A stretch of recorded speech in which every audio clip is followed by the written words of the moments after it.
Kuva kera narindi ugufashanya vyamye mu bigize imico n'akaranga ku Burundi, ni naco gituma leta y'u Burundi yashizeho Ubushikiranganji bwo gushigikirana kugira ngo bwiteho uwo wese afise ikibazo iki canke kiriya.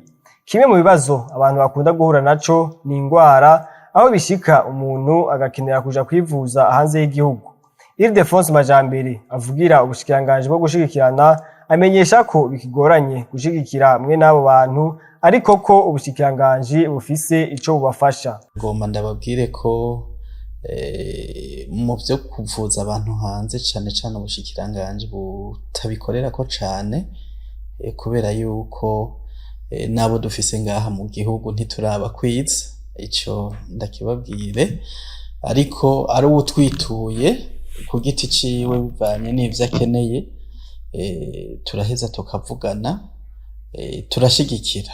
Ubushikiranganji nubwo gushigikira, dushigikira rero utwigora umuntu aba yagize, nkuko mwabivuze ari viza yabuze bigasaba ko umuntu amwirukira kumbure kubera ko wewe atamenya neza ingene bazirondera, ivyo atwituye arico kibazo afise turaheza tukavugana n'abashobora kumufasha. Ildefonse Majambere aributsa uwo wese yipfuza kwitura Ubushikiranganji avugira aho yododora. Ubushikiranganji bwo gushigikirana imibano n'iterambere ridakumira ni Ubushikiranganji buri mu bene gihugu.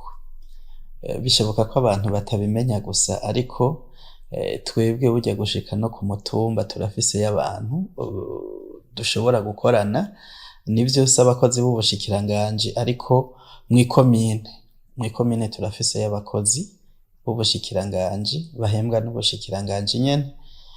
Abo rero ari umuntu ari mw'ikomine tubasaba yuko bahera kuvugana n'uwo nyene, akabereka intumbero, akabereka ivyo baza kurondera. Ingwara z'imitima, amafyigo n'izindi zidashobora kuvurirwa hano mu gihugu zirahitana abatari bake, kuko habura uburyo bwo kuja kuzivuza mu bihugu vyateye imbere mu vy'ubuvuzi.